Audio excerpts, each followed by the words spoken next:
अस्सलाम वालेकुम। उम्मीद है कि आप सब लोग खैरियत से होंगे। मौलाना तारिक जमील साहब की तकरीर को किसने रोका, बड़ी इंपॉर्टेंट डिटेल्स हैं, वो आपसे शेयर करूंगा। इमरान खान साहब ने अडयाला जेल से नया पैगाम भेजा है, क्या पैगाम है, क्या तफसीलात हैं, वो भी आपसे शेयर करूंगा। और उसके साथ साथ अमेरिका में क्या हो रहा है और भारत के अंदर क्या हो रहा है, मोदी साहब क्या कर रहे हैं, इस हवाले से भी कुछ तफसीलात हैं। आज के इस व्लॉग के अंदर कोशिश होगी कि ये सारी चीजें आपसे शेयर की जाए। लेकिन सबसे पहले हम बात करते हैं मौलाना तारिक जमील साहब के हवाले से। आपने देखा होगा कि कुछ लोग, कुछ सहाफी जो है वो मसलसल मौलाना तारिक जमील साहब के ऊपर तनकीद भी करते हैं।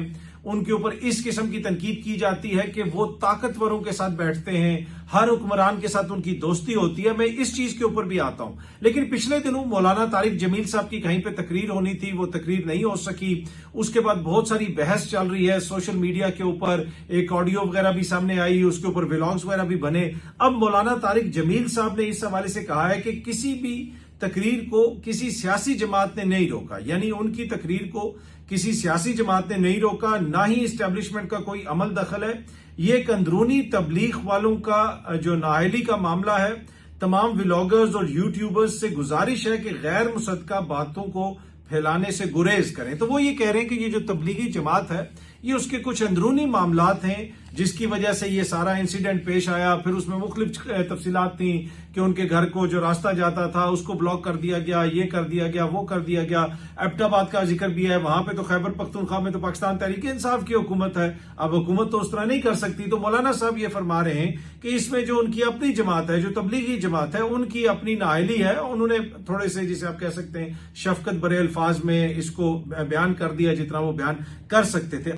अब मौलाना के हवाले से हम बड़े अरसे से इस चीज का मुशाहिदा कर रहे हैं कि कुछ लोग, कुछ सहाफी मुसलसल मौलाना के ऊपर तनकीद करते हैं कि मौलाना वो हैं जनाब जो ताकतवरों के साथ बैठते हैं, मौलाना वो हैं जो हर हुक्मरान के साथ बैठ के दुआएं करते हैं। और इस किस्म की जो है तनकीद की जाती है, इस किस्म की चीजें शेयर की जाती हैं। लेकिन इस वक्त क्या इशू है? क्या इस वक्त इमरान खान ताकतवर है? मौलाना के ऊपर क्या इल्जाम लग रहा है कि जी वो इमरान खान की हमायत में बात करते हैं। इस वक्त ताकतवर तो शहबाज शरीफ है, इस वक्त ताकतवर तो जरदारी हैं, इस वक्त ताकतवर तो बिलावल हैं। क्या मौलाना उनके कसीदे पढ़ रहे हैं? ये मेरी समझ से तो ये चीज बालातर है। वो जो दानिश्वर सारे मौलाना के ऊपर तनकीद करते थे कि मौलाना जनाब ताकतवरों के साथी हैं, वही ताकतवरों के जो साथी होते हैं उसमें सहाफी भी हैं, उसमें बहुत सारे तबकात के लोग हैं जो जिसके पास ताकत होती है उसके पास वो पहुंच जाते हैं। और फिर आप उसका मुजाहरा देखते हैं, अमली मुजाहरा देखते हैं। ताकतवरों का गंद साफ करने वाले सहाफी, टॉयलेट साफ करने वाला या कोई भी जगह साफ करने वाला जो शख्स है वो काबिल इज्जत है, काबिल एहतराम है, क्योंकि वो मेहनत करता है। लेकिन ताकतवरों के तलवे चाट के साफ करने वाला, ताकतवरों के गंद को साफ करने वाला, ताकतवरों के हर गैरानी इकदाम को जमहूरियत दिखाने वाला वो जो शख्स है उसके ऊपर आप तनकीद कर सकते हैं, उसके ऊपर तनकीद होनी चाहिए। पर एनीवे, जिस तरह मैं अर्ज कर रहा था कि मौलाना साहब के ऊपर बहुत सारे लोग जो ये तनकीद करते थे, अब वो ये तनकीद कर रहे हैं कि जी मौलाना साहब इमरान खान साहब की मोहब्बत में ये कर रहे हैं, इमरान खान की मोहब्बत में वो कर रहे हैं। भाई इमरान खान तो वो है जो 2 साल से जेल में है, उसकी तो आप कहीं पे तस्वीर नहीं दिखा सकते। तो उसके पास तो इसको कुछ भी नहीं है जो वो मौलाना तारिक जमील को देगा। तो मौलाना साहब जो मुनासिब समझते हैं, जो सही समझते हैं, वो बात कर रहे हैं। हो सकता है आपको वो बात पसंद ना आ रही हो, अच्छी बात है, आपको ना पसंद आए, पर मौलाना का राइट है। वो जो बात कहते हैं कि जनाब एक शख्स ऐसा है, ऐसा ऐसा, वो करेंगे। तो ये एक खास किस्म का तबका है जिनको मौलाना से बहुत ज्यादा तकलीफ है, अरसा दराज से इस किस्म की बातें की जाती हैं। बाकी देखें, पाकिस्तान के अंदर जो मजहबी तबके का किरदार रहा है उसमें कोई दो राय नहीं है। उसमें आपको हमेशा वो ताकतवरों के साथ खड़े हुए नजर आते हैं। एक छोटी सी बात हो जाए, कोई वाकया हो जाए, तो तमाम लोगों के मजहबी जज्बात जो हैं वो उभर के सामने आ जाते हैं। मौलाना हजरात भी कहना शुरू कर देते हैं कि जी ये कानून कैसे बन गया, वो कानून कैसे बन गया, ये हम कतन बर्दाश्त नहीं करेंगे। लेकिन जब वो लोगों का वोट छीना जाता है, जब जमहूरियत को रौंदा जाता है, जब रोज रिश्वत ली जाती है, जब मुल्क को लूटा जाता है, उसके ऊपर इनका कोई रद्द अमल नहीं आता। जब झूठे पर्चे होते हैं, आम शहरियों को दहशतगर्द बना दिया जाता है, उसके ऊपर क्या किसी के जज्बात मजरू नहीं होते? पर एनीवे, जनाब मौलाना साहब ने अब फरमाया है कि इसमें ना इस्टेब्लिशमेंट का किरदार है, ना किसी सियासी जमात का किरदार है। मेरी अपनी जो जमात है उनकी ये नाअहली है। इमरान खान साहब ने एक और ट्वीट किया जनाब, आज रात को, गुज़िश्ता रात को ये ट्वीट उन्होंने लेट नाइट ये ट्वीट किया और उस ट्वीट के अंदर कुछ तफसीलात उन्होंने शेयर की हैं। अब आपको पता है बजट भी आ चुका है और बजट के हवाले से उन्होंने कुछ बातें कही हैं, वो भी मैं आपको बताता हूं और बजट के हवाले से भी कुछ तफसीलात आपको बताऊंगा। अच्छा जी, खान साहब ने जो ट्वीट किया उसमें उन्होंने लिखा है कि रिजीम चेंज के बाद से पाकिस्तान में महंगाई का जिन बेकाबू है। अब आपको पता है कि 2022 के बाद से कितनी ज्यादा महंगाई हुई है, आप सब लोग उसको महसूस करते होंगे, लेकिन क्या आपने किसी मोहतरम को इसके ऊपर बात करते सुना? क्या जो हमारा तबका है जो मुख्तलिफ चीजों के ऊपर जिनके जज्बात भड़क जाते हैं, कभी कभी उन्होंने उसके ऊपर बात की है कि जनाब ये कैसे कर सकते हैं आप? वो जो बहुत बड़ा तबका है जो जमहूरियत की बात करता है, उन्होंने कभी इसके ऊपर बात की? और वो सबसे बड़ा तबका, वो सहाफियों का तबका, मेरा वाला तबका, जो मेरे साथी हैं, जो 2022 में 21 में सुबह से शाम तक महंगाई के ऊपर प्रोग्राम करते थे, आप मुझे बता दें कि इस बरस कितने एंकर्स ने जनवरी से लेकर अभी तक कितने एंकर्स ने महंगाई के ऊपर प्रोग्राम किया है, महंगाई के ऊपर व्लॉग्स किए हैं, महंगाई की बात की है? आप खुद देख लें, जाके एवरेज निकाल के मेरे साथ शेयर कर दें, आपको पता चल जाएगा कि जनाब कितने लोग अब महंगाई की बात करते हैं। महंगाई का कहीं पे जिक्र ही नहीं होता, पहले हर तरफ महंगाई का जिक्र होता था। तो खान साहब ने भी जनाब अपनी ट्वीट में लिखा है कि महंगाई का जिन बेकाबू है जब से उनकी हुकूमत का खात्मा हुआ। ये बात तकलीफ दे है कि इस मर्तबा साहिब हैसियत लोगों के पास भी एक बकरे की कुर्बानी करने की सकत तक मौजूद नहीं थी। उन्होंने मुश्किल से सुन्नत इब्राहिमी की तकमील की।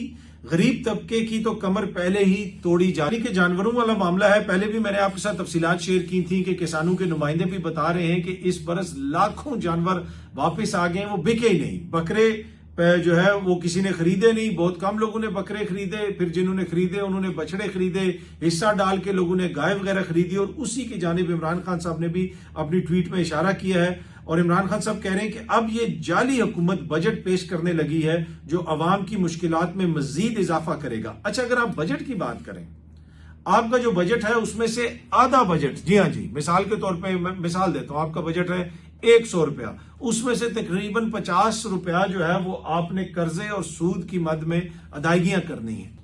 लेकिन उसके बावजूद आप देखें आपका ऐवान सदर का कितना बजट है, आपके वजीर आजम हाउस का कितना बजट है, जनाब 2 अरब की गाड़ियां ACDC के लिए आ गई, ये हो गया वो हो गया। ये सारी चीजें आपके साथ हम शेयर भी करते रहते हैं, रिपोर्ट भी होती रहती हैं। इस बजट के अंदर भी बहुत सारे ऐसे खर्चे हैं, वुजरा और अरकान पार्लियामेंट की तनख्वाहों में कई 100% इजाफा हो चुका है। क्या कोई गरीब मुल्क, एक ऐसा मुल्क जिसकी आधी इनकम जो है वो कर्जे की वापसी में और सूद की अदायगी में जाती हो, क्या वो ये सारी चीजें अफोर्ड कर सकता है? इतने बड़े बड़े PM हाउस, इतने बड़े बड़े CM हाउस, इतने बड़े बड़े प्रोटोकॉल, हमने कभी लंदन में, कभी मैड्रिड में, कभी बर्लिन में, कभी पेरिस में ऐसे प्रोटोकॉल नहीं देखे जो यहाँ पे एक ग्रेड 19-20 का अफसर लेके फिर रहा होता है। ये सारी चीजें जो है वो कहां से आ रही हैं? ये वही पैसा है जो हम कर्जा लेते हैं और इन अयाशियों के ऊपर खर्च कर देते हैं। अच्छा जी, इमरान खान साहब ने अपनी ट्वीट में आगे ये भी लिखा है कि इस बजट में फिर से 2 तबकात को कुचल दिया गया है, एक मुलाजिम पेशा अफराद और दूसरा किसान। इस जाली हुकूमत ने ज़राई मईशत और किसान की कमर तोड़ दी है। किसी ज़राई मुल्क में किसान के बदहाल होने का मतलब यही है कि वहां बेरोजगारी है और उसमें इजाफा होगा, कुव्वत खरीद में कमी आएगी, इंडस्ट्री पहले से ही तबाही के दहाने पे है। तो खान साहब ने बजट के हवाले से ये सारी चीजें शेयर की हैं। फिर उन्होंने ये भी कहा है कि पहले 26वीं आईनी तरमीम ये लोग ला चुके हैं, लेकिन 27वीं आईनी तरमीम लाने की ये बात कर रहे हैं। उन्होंने 9 मई की CCTV फुटेज का दोबारा जिक्र किया। उन्होंने कहा कि पहले दिन से इनका मकसद ये है कि अवाम को खौफजदा करना और ताकि कोई भी आवाज ना उठा सके, इसीलिए 9 मई करवाया गया। मुझे कहा जाता है कि 9 मई की CCTV फुटेज का मुतालबा ना करूं और 9 मई की जिम्मेदारी कबूल कर लूं और इस 17 सीटों वाली जाली फॉर्म 47 की हुकूमत को मान लूं। मेरी सारी जदोजहद का मकसद ही कानून और आइन की बालादस्ती है। वो ये कह रहे हैं जनाब मेरे ऊपर ये दबाव है कि मैं इस हुकूमत को मान लूं और ये हुकूमत जो है जाली फॉर्म 47 पे बनी है, 17 सीटें इनके पास हैं। अब इलेक्शन कैसा हुआ, अब उसमें बहुत सारी चीजें हैं। आप इमेजिन करें कि जो लोग हैं, अगर ये इल्जामात दुरुस्त हैं, अब तो ट्रिब्यूनल्स में साबित होंगे, कोई कमीशन बनेगा तो साबित होगा, लेकिन अगर ये जो इल्जामात हैं, जो बड़े बड़े सहाफी भी कहते हैं कि जो लोग जीते ही नहीं वो हुकूमत कर रहे हैं, मतलब कि जिसकी ये चीज ही नहीं है वो आगे इस चीज के ऊपर ले ले।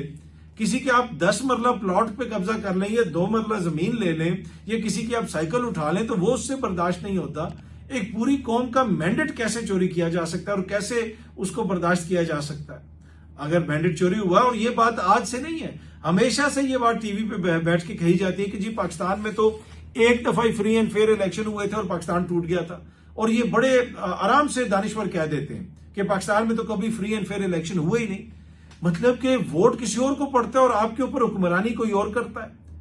और फिर मतलब उनके पास मैंडेट नहीं है, वो प्रोटोकॉल एंजॉय कर रहे हैं, वो दुनिया भर में घूम फिर रहे हैं, पाकिस्तान को रिप्रेजेंट कर रहे हैं। आप सोचें इस सारी चीज के हवाले से कि ये कैसे मुमकिन हो सकता है, इसको कैसे बर्दाश्त किया जा सकता है। और 70 वर्षों की स्टोरी आपको सुनाई जाती है कि जी यहां तो हमेशा ऐसे ही होता है। मैं किसी एक दौर की बात नहीं कर रहा, सिर्फ आज के दौर की या इससे पिछले दौर की या उससे पिछले दौर की बात नहीं कर रहा, मैं ओवरऑल एटीट्यूड की बात कर रहा हूं। दानिश्वर कहते हैं जी 70 का इलेक्शन हुआ था फ्री एंड फेयर, मुल्क टूट गया।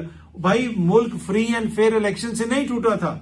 मुल्क इसलिए टूटा था कि जिसने इलेक्शन जीता था भुट्टो साहब ने उसकी जीत को मानने से इनकार कर दिया था, क्योंकि भुट्टो साहब को क्या बनने का शौक था, वजीर आजम बनने का शौक था, हुक्मरानी करने का शौक था। वो सिविलियन मार्शल लॉ एडमिनिस्ट्रेटर बन गए।